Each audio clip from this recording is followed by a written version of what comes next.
সরকারি স্পন্সর্ড স্কুলে অ্যাডমিনিস্ট্রেটর বা প্রশাসকদের বিরুদ্ধে একের পর এক অভিযোগ। অবশেষে কড়া নির্দেশ জারি করল স্কুল শিক্ষা দপ্তর। এবার কি বদলাবে স্কুল পরিচালনার ছবি? হেড অফ ইনস্টিটিউশনদের সঙ্গে অসহযোগিতা করলে কি হতে পারে? আজকের এই ভিডিওতে জানাবো সরকারি নির্দেশিকার গুরুত্বপূর্ণ প্রতিটি বিষয়। তাই ভিডিওটি শেষ পর্যন্ত অবশ্যই দেখুন। নমস্কার, আপনাদের সবাইকে স্বাগত। পশ্চিমবঙ্গের স্কুল শিক্ষা কমিশনার 30 জুলাই 2026 তারিখে একটি গুরুত্বপূর্ণ নির্দেশিকা জারি করেছে। এই নির্দেশিকাটাই পাঠানো হয়েছে রাজ্যের সমস্ত district inspector of schools secondary এডুকেশনের কাছে।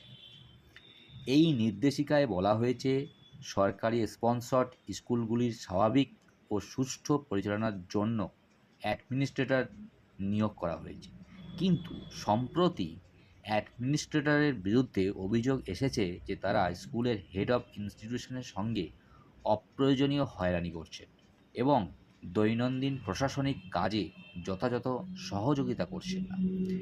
এই পরিস্থিতিকে গুরুত্ব দিয়ে কমিশনার স্পষ্ট নির্দেশ দিয়েছেন সমস্ত জেলা বিদ্যালয় পরিদর্শক বা ডিআইদের অ্যাডমিনিস্ট্রেটরদের কাজ নিয়মিত পর্যবেক্ষণ করতে হবে।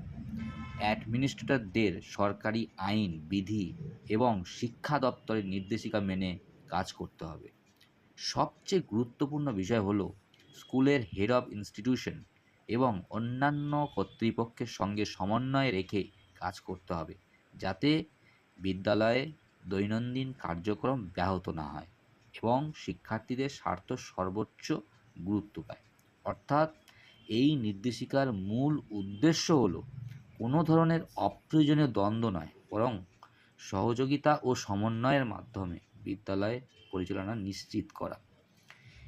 এই নির্দেশিকা থেকে স্পষ্ট যে শিক্ষা দপ্তর এখন স্কুল পরিচালনায় সমন্বয়, স্বচ্ছতা এবং জবাবদিহিতার উপরে বিশেষ গুরুত্ব দিচ্ছে। অ্যাডমিনিস্ট্রেটর, হেড অফ ইনস্টিটিউশন এবং শিক্ষা দপ্তর সকলের লক্ষ্য একটাই হওয়া উচিত, আর তা হলো শিক্ষার্থীদের স্বার্থ রক্ষা করা এবং বিদ্যালয়ের সুষ্ঠু পরিবেশ বজায় রাখা। এই নির্দেশিকা সম্পর্কে আপনাদের মতামত কী? অ্যাডমিনিস্ট্রেটর এবং হেড অফ ইনস্টিটিউশনের মধ্যে আরও ভালো সমন্বয় হওয়া উচিত বলে কি আপনি মনে করেন?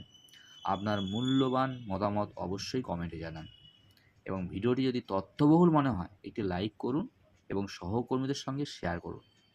ভালো থাকুন, সুস্থ থাকুন। ধন্যবাদ।